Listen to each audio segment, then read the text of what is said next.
நம்மளும் காலையிலேயே குளிச்சுட்டு சூப்பரா கிளம்பியாச்சு. வண்டி எடுத்துட்டு வாடகைக்கு போவோமா? கஸ்டமர் லொகேஷனுக்குமே கரெக்ட் டைமுக்கு வந்தாச்சு. கஸ்டமரையுமே பிக்கப் பண்ணிட்டு அங்கிருந்து கிளம்பியாச்சு. இந்த ட்ரிப்புமே 2-in-1 ட்ரிப்பா தான் இருக்க போகுது. இந்த வீடியோவை ஃபுல்லா பாருங்க, அப்பதான் உங்களுக்குமே புரியும். நம்ம ஐடியா ஃபாலோ பண்ணாதவங்க ஃபாலோ பண்ணி வச்சுக்கோங்க. அப்பதான் அடுத்தடுத்த வீடியோ உங்களுக்கு வந்துகிட்டே இருக்கும். இது ஒரு 1 டே ரவுண்ட் ட்ரிப் தான். காரைக்குடி வரைக்கும் கஸ்டமர் போறாங்க.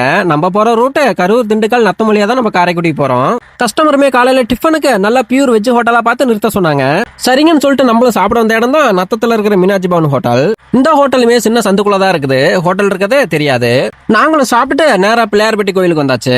இந்த கோவிலுமே மன்னர் காலத்துல சிறிய மலையை குடைஞ்சு 6 அடி உயரத்துக்கு கற்பக விநாயகரை உருவம் பெற்று நமக்கெல்லாம் காட்சி அளிக்கிறாரு.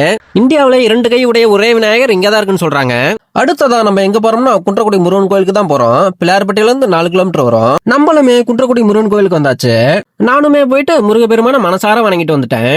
இந்த ட்ரிப்லயுமே இதோட ஆன்மீக பயணம் முடிஞ்சது. அடுத்ததா நம்ம சுற்றுலா தலங்களை சுத்தி பார்க்க போறோம். அப்படி சுத்தி பார்க்க போன இடம் தான் காரைக்குடிக்கு பக்கத்துல கானாடு காத்தானல் இருக்கிற செட்டிநாடு அரண்மனை தான். இந்த அரண்மனையுமே உள்ள போய் சுத்தி பாக்குறதுக்கு ஒரு சில பேருக்கு மட்டும்தான் அனுமதி கொடுத்தாங்க.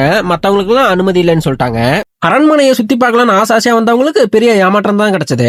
இந்த அரண்மனையை சுத்தி பார்க்கணும்னா அரண்மனை ஓனர் கிட்ட பர்மிஷன் வாங்கணும்னு சொல்லி சொன்னாங்க.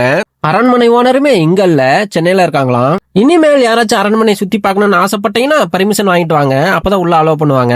பொதுமக்களுக்கு சின்ன வேண்டுகோள், பர்மிஷன் இல்லாம பார்க்க வந்து ஏமாற்றத்தோட திரும்பி போக வேண்டாம். அடுத்ததான் நம்ம சுத்தி பார்க்க போற இடம் புதுக்கோட்டைக்கு பக்கத்துல இருக்க திருமயம் கோட்டைக்கு தான் போறோம். நம்மளுமே திருமயம் கோட்டைக்கு வந்தாச்சு. உள்ள பாத்தீங்கன்னா ரொம்ப நீட்டாவும் கிளீனாவுமே மெயின்டைன் பண்றாங்க. தமிழ்நாட்டுல நிறைய கோட்டைகள் இருந்தாலும் இந்த திருமயம் கோட்டை ஒரு சிறப்பு வாய்ந்த கோட்டைன்னு சொல்லப்படுது. இந்த கோட்டையுமே 1676ல கட்டப்பட்டதுன்னு சொல்லப்படுது. கோட்டையோட உச்சி பகுதியில கிழக்கு திசையை பார்த்த மாதிரி ஒரு பீரங்கியுமே இருக்குது. கோட்டையோட உட்பகுதியில குகை கோயிலுமே ஒண்ணு இருக்குது. குகை கோயிலுக்கு போறதுக்குமே ஏணி வடிவிலான இரும்பு படிக்கட்டு தான் அமைச்சிருந்தாங்க. குகைக்குள்ளயுமே சிவலிங்கத்தை தான் பிரதிஷ்டை பண்ணிருக்காங்க. ராஜாக்கள் கல்வெட்டு இருக்குன்னு பார்த்தா நம்பாட்களோட கல்வெட்டு தான் நிறைய இருந்துச்சு. அடுத்ததா நம்ம எங்க போறோம்னா திருச்சி கல்லணைக்கு தான் போறோம். கல்லணைக்கு போறதுக்கு முன்னாடி லஞ்சம் முடிச்சுட்டு போயிடலான்னு கஸ்டமர் சொன்னாங்க. லஞ்சம் முடிச்சுட்டு நாங்களுமே கல்லணைக்கு வந்துட்டோம்.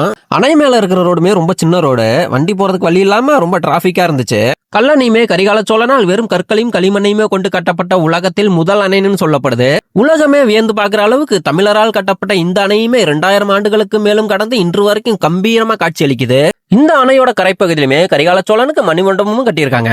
கல்லணையும் கரிகால சோழனின் வரலாறுமே இந்த மணிமண்டபத்துக்குள்ள நீங்க பார்த்து தெரிஞ்சுக்கலாம். டைம் இருந்தா வரலாறு படிச்சு பாருங்க, ரொம்ப இன்ட்ரெஸ்டிங்கா இருக்கும். இதோட இந்த வீடியோவை நானும் முடிச்சுக்கிறேன். கஸ்டமரையுமே சேஃபா கூட்டிட்டு வந்து ஈரோட்ல டிராப் பண்ணியாச்சு. 1 டே ட்ரிப்ல இத்தனை பிளேஸுமே கவர் பண்ணது இதான் ஃபர்ஸ்ட் டைம். நம்ம வீடியோ பிடிச்சிருந்தா மட்டும் நம்ம வீடியோ ஃபாலோ பண்ணிக்கங்க. மீண்டும் அடுத்த வீடியோவில் சந்திப்போம். Tata, bye bye.